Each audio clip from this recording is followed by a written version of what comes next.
What's up, explorers? Welcome back to the Abandoned Brandon YouTube channel, where we embark on the most extreme urban exploration adventures you've ever seen.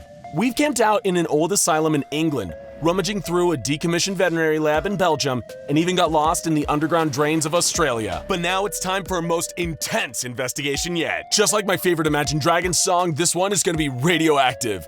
We're heading to the Bezuhov Nuclear Power Facility, an abandoned nuclear power plant in rural, well, I probably shouldn't say where it is. Its location is kept secret due to the high risk of potential danger to anyone who goes there. So don't try this at home, kids. But don't worry, me and the rest of the team aren't about to be glowing in the dark anytime soon. The plant hasn't been active for decades. As long as we're careful, nothing can go wrong. Okay, you ready? Let's go.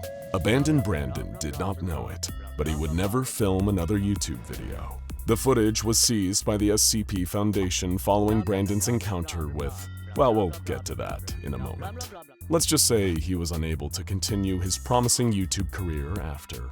You'll see exactly why in just a little while. For brevity's sake, Brandon's footage has been trimmed down to only the most relevant portions, and we'll be filling in the blanks with additional details for better understanding. The day this fateful footage was shot, Brandon traveled to the Bezuhov Nuclear Power Facility, accompanied by his assistant camera operator, his sound engineer, and his newly hired intern. The group had been cautioned against entering the power facility, which was located far away from any houses or hospitals, in the event that they needed help. But they saw this video as their ticket to fame. Chernobyl had recently gotten a great deal of renewed attention, and nuclear power was all the rage. Combine that with an exploration of a nuclear facility most people didn't even know existed, and it would be like printing money. Or so they thought. Getting into the area was easy enough. No one had much interest in breaking into the facility, so there was little need for tight security. There were a few warning signs as the team's rented van approached, mainly to keep anyone from accidentally stumbling onto the place. But radiation levels should have been safe in the area.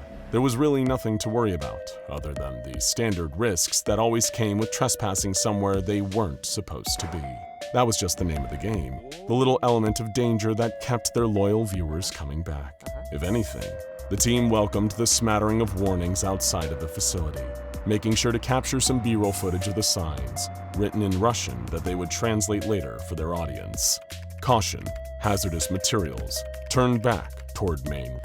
They parked, did a quick sound and camera check to make sure the equipment was working correctly, and headed inside. Brandon led the way, swinging a bright flashlight beam to and fro as he moved. They did all of their explorations in the dead of night, when they were least likely to be caught. Besides, it was spookier to film at night, and that made for more engaging content. Just as they were about to pass the fence and head into the building itself, Brandon's intern piped up. "Are we sure this is safe? Shouldn't we be testing for radiation with one of those, thingies?" Brandon scoffed. "What, a Geiger counter? It's fine. This place has been empty for like ages, and it's not like they had a leak or something anyway." "I don't know, I have a weird feeling about this," the camera operator remarked. Brandon rolled his eyes. "If you're too chicken, give me the camera and you can go wait in the van." But not wanting to miss out on the paycheck or deal with the mockery that would surely come later, the camera operator relented.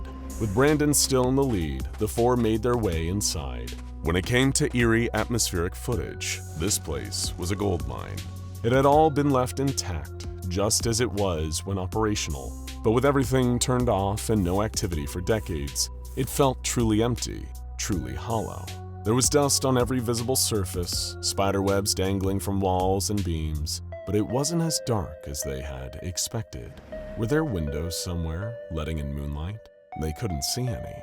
As the group moved further into the facility, Brandon noticed a faint blue glow that bathed everything in a soft, pulsing light. He called out to the camera operator, demanding that he follow close behind. As Brandon tried to find the source of the light, he followed the glow, looking for the place where it shone the brightest. When he found it, he stopped in his tracks, mouth hanging agape. No way.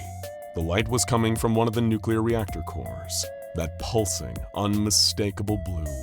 But that wasn't all. There were strange threads growing out of the ground, up and around the reactor cores. "I thought this place wasn't active anymore." The cameraman's voice was shaking. "It's not supposed to be." Brandon took a step closer to the reactor core closest to him, peering into it. It looked like there was something inside, a strange shape. "Can you come here? Zoom in on that." The cameraman shook his head. No way, I'm staying back here. Fine, give me the camera and I'll do it. Brandon took the camera roughly and moved back toward the core.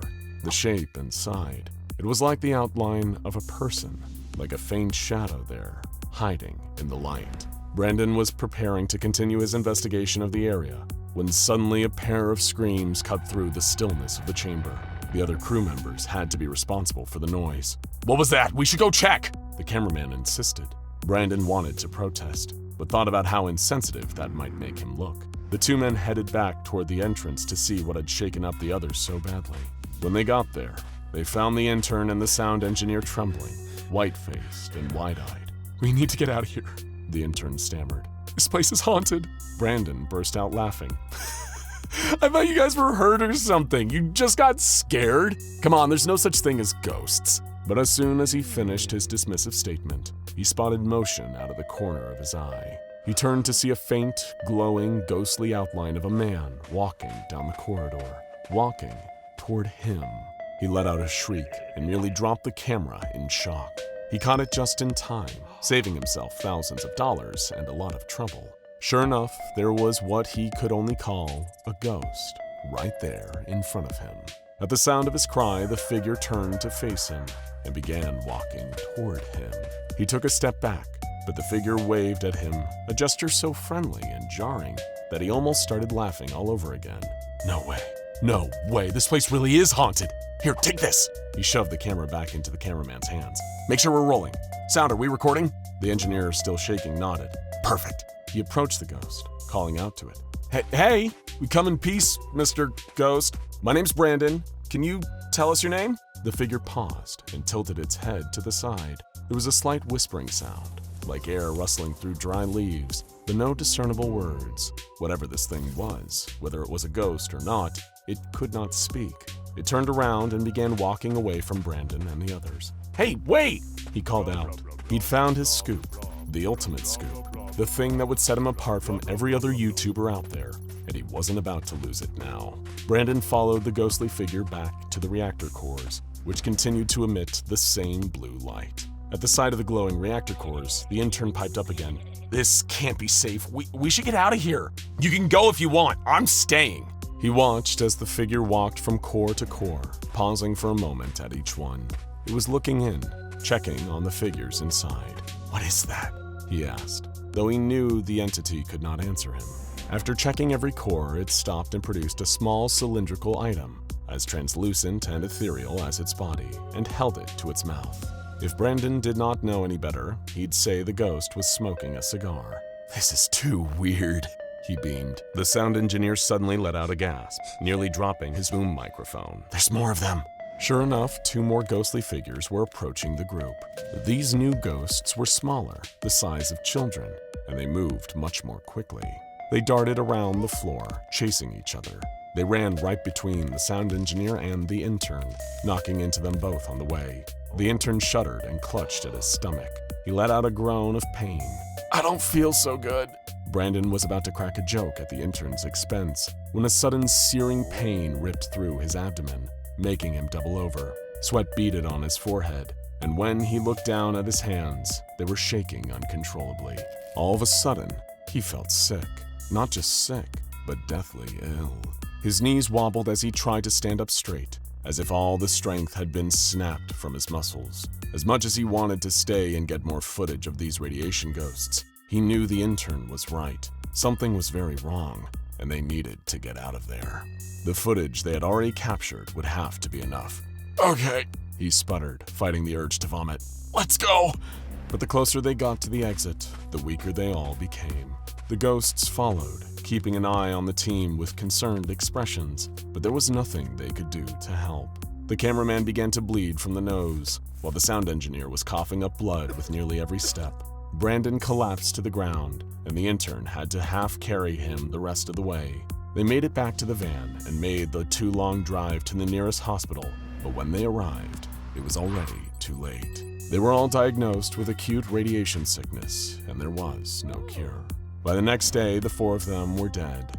This incident captivated local authorities, who could not explain why the power facility had become active again, or how a leak this deadly had occurred. But whatever caused it, radiation levels were highly dangerous, and there were strange rumors circulating about ghosts in the building. Word reached the SCP Foundation, and the location was declared an anomaly. The Bezuhov nuclear power facility and the 5-mile perimeter that surrounded was fenced off and monitored via security cameras. Radiation sensors were wired to alarms in order to provide an early warning system in the event of a containment breach, unlikely as that would be. The whole place, including any beings haunting it, was designated SCP-1951.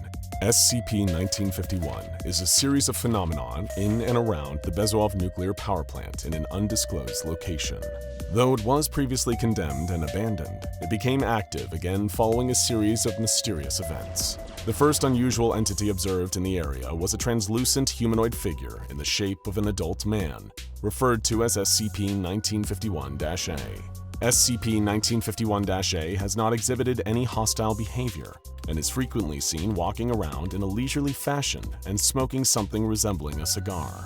Like its body, the cigar is translucent. It has a habit of waving at and approaching guards, as if to strike up a conversation, though it is not capable of making any sound. These approaches have resulted in multiple cases of severe radiation poisoning and 2 deaths. The deaths appear to have been unintentional, as SCP-1951-A appears distressed when informed that it had killed 2 guards. It has also since complied with orders from the guards to keep its distance. Due to the entity's incorporeal and dangerous nature, no physical testing can be done on it. Any gunshots fired at the entity will pass through its body harmlessly, and if blown apart with explosives, its body will reform after a few moments. Following its discovery, the SCP Foundation made detailed logs of their observations of SCP-1951 over an 8-month period. The most significant entries in this log have been included in the official file for SCP-1951. First, a new entity was sighted on the grounds of the power plant, similar in appearance to SCP-1951-A, though slightly smaller in stature. This entity was frequently seen with SCP-1951-A, and due to their association and similar nature, was designated SCP-1951-B. The two appeared to speak with one another, though of course they produced no detectable sound. They also shared physical contact, including hugs, holding hands, and giving what appeared to be kisses on the cheek and the rest of the face. Though the observing researchers could not be entirely certain, the 2 entities appeared to behave like a couple. Several weeks later, 2 small humanoid figures emerged from the cargo bay of the facility. They resembled the composition of the other 2, but were notably smaller, almost like children. They were not only childlike in appearance, but in behavior as well. Upon first emerging from the cargo hold, the 2 chased each other back and forth around the grounds, tapping each other harmlessly when they caught one another. What they were up to quickly became apparent to anyone paying attention. They were playing a game of tag. As the 2 played their game, SCP-1951-A and B emerged from the ground behind the 2 child figures and surprised them. There was a sound, a low-frequency moan resembling human speech, and then the group faded from sight. Some months later, radiation from the facility triggered a false alarm, the 5th that week. This suggested an increased output in radiation from SCP-1951. When the Foundation checked in on the area, they spotted 3 additional entities, including another humanoid figure. Out of concern regarding the increasing radiation levels produced by these figures, Command ordered monthly scheduled purges of the facility. During these purges, the area would be bombarded with GV-20 EMP grenades. Following the most recent purge, all of the entities but SCP-1951-A were eliminated or disabled, with the exception of the entities located in the reactor chamber. At this point, radiation levels on the ground were lethal. Any monitoring of SCP-1951 was only possible through exploratory drones. Shortly after the purge, one of the drones returned to Foundation Base, its housing laced with strings of glowing filament. They were arranged to form letters, spelling out words. "You've left Alexei all alone." No communication from SCP-1951 has been documented since. The silhouette of SCP-1951-A, or quite possibly Alexei, can still be seen from time to time. It no longer waves to the guards or tries to greet them. It stands alone, smoking its phantom cigar, and occasionally resting its head in its hands, as if weeping, as if in grief. Now check out SCP-2956, We All Live in a Nuclear Submarine, and SCP-044 World War II era molecular fission cannon for more.